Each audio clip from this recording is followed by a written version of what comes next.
Je veux m'exprimer sur le sujet d'actualité qui est très brûlant, où on voit un général de l'armée malienne qui appelle ouvertement à éliminer le président Ouattara et le président Talon.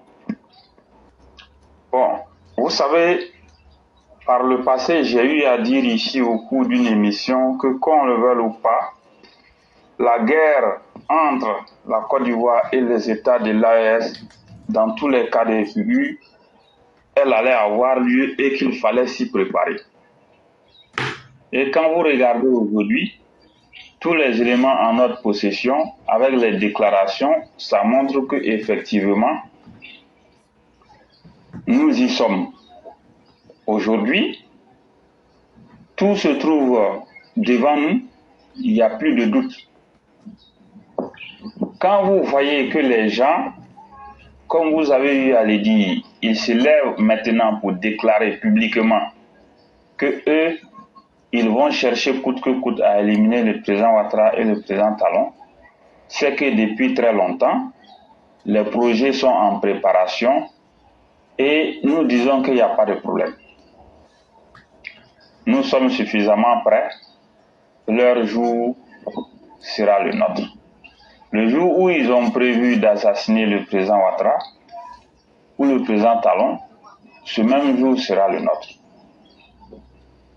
Vous voyez très bien, hier j'ai fait un développement ici. Aujourd'hui, je reviens sur le même sujet. Ces pays aujourd'hui ont pour seul objectif de détruire la Côte d'Ivoire et de tuer même le président Alassane Ouattara et même ses militants. Face à la situation, bon, on ne va pas rentrer dans les déclarations tapageuses. Moi, j'ai dit, l'heure est maintenant arrivée aux actes. Et quand je parle de poser les actes, il faut bien qu'on se comprenne. À un moment donné, nous avons réclamé ici quoi? Nous avons réclamé la fermeture des frontières, la coupure de l'électricité, l'interdiction de leur fournir les hydrocarbures et aussi au niveau de la BCAO, il fallait geler certains comptes. Vous voyez? Et même, moi-même, je suis allé jusqu'à dire qu'il était intéressant de laisser ces États voyous-là quitter définitivement la CEDEAO. Malheureusement, aux dernières nouvelles, on apprend qu'il y a des gens qui ont été désignés pour aller faire médiation avec eux. Ça va servir à quoi? Qu'est-ce que ça peut bien donner? Ça ne va rien donner. La Côte d'Ivoire est le seul pays qui supporte la misère de la CEDEAO. Toutes les règles qui sont sur papier au sein de la CEDEAO, où on demande de respecter les traités de libre-échange et de respecter la libre circulation, le seul pays qui fait un effort de respecter toutes ces règles, c'est la Côte d'Ivoire.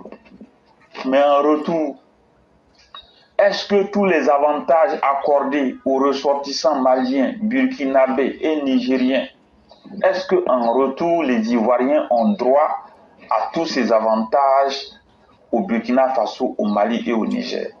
Non. Vous voyez? Donc aujourd'hui, là, l'heure n'est plus où il faut parler beaucoup. Il faut agir. Il faut agir pour faire comprendre à ces gens-là. Il faut leur réserver l'enfer total. On ne va pas faire des exactions ou bien on ne va pas les tuer, mais il faut leur réserver l'enfer total.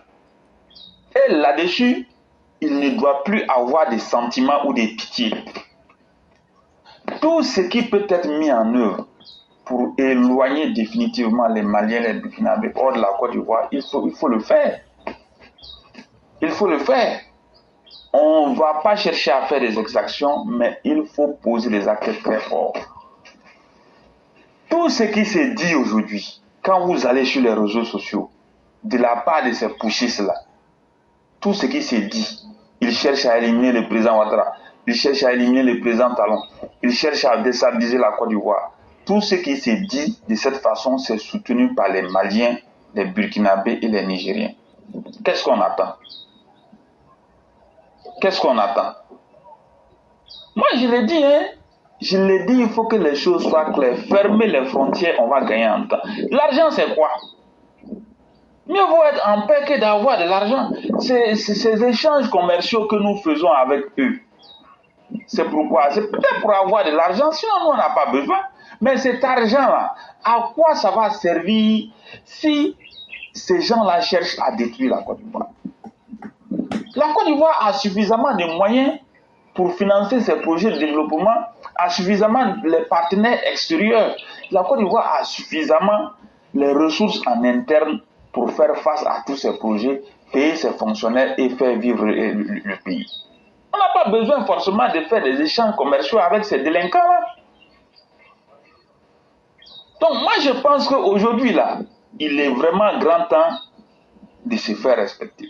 Là-dessus, vraiment, nous pensons que le président Ouattara et le gouvernement, ils ont mesuré les conséquences de ces déclarations où ce général malien affirme qu'il cherche à tuer le président Ouattara et le président Talon. Donc moi je pense que les gens ont mesuré les conséquences. Mais moi je dis, où nous sommes, il faut fermer les frontières. Il faut fermer les frontières avec le Mali et le Burkina le plus longtemps possible.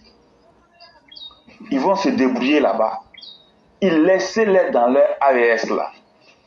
Obliger ces gens à revenir ne va pas rendre service à la Côte d'Ivoire. La Côte d'Ivoire ne peut pas supporter éternellement la misère de l'AES. Ce n'est pas possible. Où on est arrivé, l'heure est aux actes maintenant. Le temps où on fait déclaration tapageuse, c'est terminé. Le temps où on a pitié, c'est terminé. Moi, je pense que les gens auront suffisamment compris. Donc, face à tout ce qui vient de se dire, je pense qu'il est suffisamment grand temps d'agir. Donc, voici ce que je vous ai dit et je m'arrête là. Merci beaucoup. Vraiment, merci le concurrent. Et vous l'avez dit et vous le répétez encore. Voyez-vous, une des explications spirituelles de la venue du prophète des musulmans, contrairement à ce que beaucoup pensent, qu'il serait le dernier des envoyés, ce n'est pas vrai. Seulement, il a été dit selon le terme arabe Khatam an-Nabiyyin. Ça veut dire le summum, le plus grand parmi. Est-ce qu'en français, on ne dit pas, par exemple, le dernier kata? Mais ça ne veut pas dire qu'il est le dernier de la classe humaine, celui par qui ça se termine. Le Khatam an-Nabiyyin, c'est comme le tampon. C'est lui qui vient pour valider. Mais ce qui est important et qui va lui attribuer cette capacité d'être Khatam an-Nabiyyin, c'est simplement qu'il vient pour faire la synthèse entre la trop grande miséricorde de Jésus, fils de Marie, et la trop grande rigueur de Moïse, à travers les Pentateuques ou les Décalogues, si vous voulez. Lui, il vient et dit, bon, écoutez, être gentil, c'est la meilleure des choses parce que Dieu lui-même, par définition, est plus miséricordieux que tout.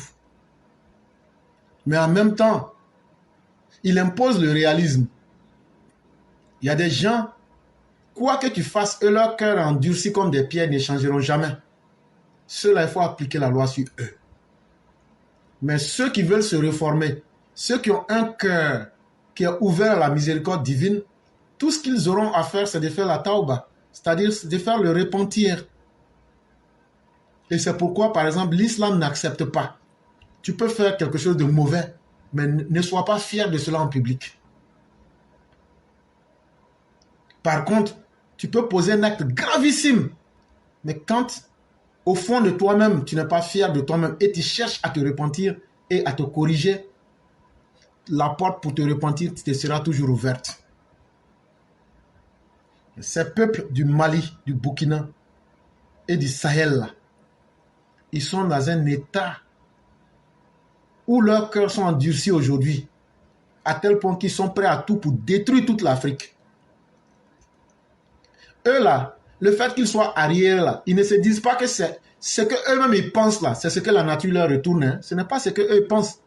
Eux disent, mais puisque nous sommes déjà comme ça, il faut que tout le monde soit comme ça. Des gens comme ça, tu ne peux rien faire pour eux. Et quand c'est comme ça, là, il faut leur retourner directement les conséquences de leurs actes.